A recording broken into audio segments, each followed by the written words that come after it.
Halo, kembali lagi bersama kami di Partai X.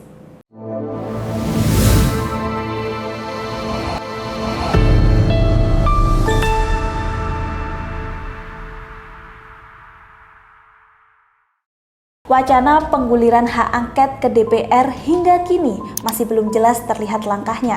Diketahui dari berbagai artikel, Nasdem dan P3 justru terlihat semakin ragu. Banyak orang bertanya, mengapa hal itu terjadi?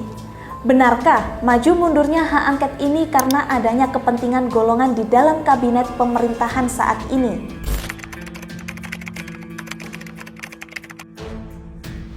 Setelah MPR menjadi macan ompong, Presiden seolah menjadi pemegang kekuasaan tertinggi karena tak ada lagi lembaga independen yang mengawasi.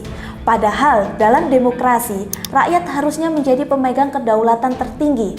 Namun faktanya, eksekutif, yudikatif, dan legislatif justru membentuk suatu simbiosis. Ini tentu berujung pada tersandranya para pejabat di dalam pemerintahan.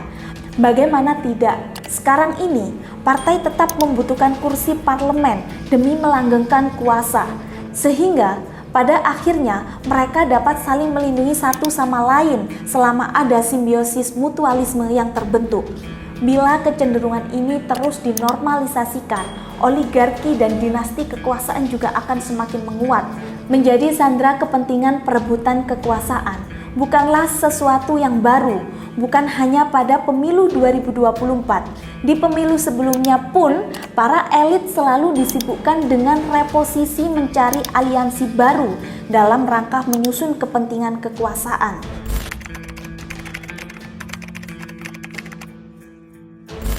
Di dunia ini, ada orang-orang yang tidak pernah merasa cukup dengan apa yang mereka miliki. Bagi mereka, kekayaan adalah segalanya, dan mereka akan melakukan apapun untuk mengumpulkan lebih banyak harta. Mereka melihat kekuasaan sebagai sarana untuk mencapai tujuan ini. Ketika mereka mengkampanyekan ide-ide mereka yang seolah-olah untuk kepentingan masyarakat, sebenarnya itu hanya omong kosong belaka. Mereka tidak peduli dengan nasib rakyat atau negara. Yang penting bagi mereka adalah menambah jumlah kekayaan mereka.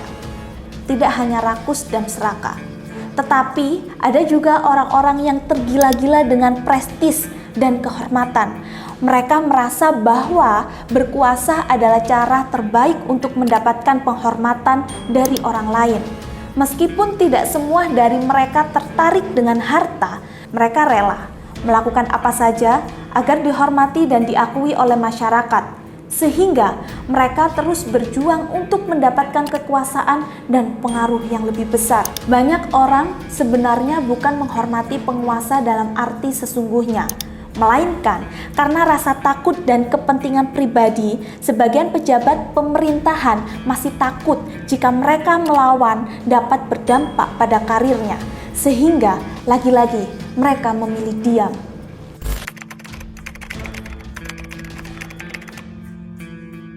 Penting bagi partai untuk mengarahkan fokus mereka pada satu tujuan, yaitu kesejahteraan masyarakat. Namun, apakah parpol sekarang ini benar-benar memikirkan hal itu? Bagaimana menurut kalian? Bersatu bukan berarti melupakan identitas masing-masing partai.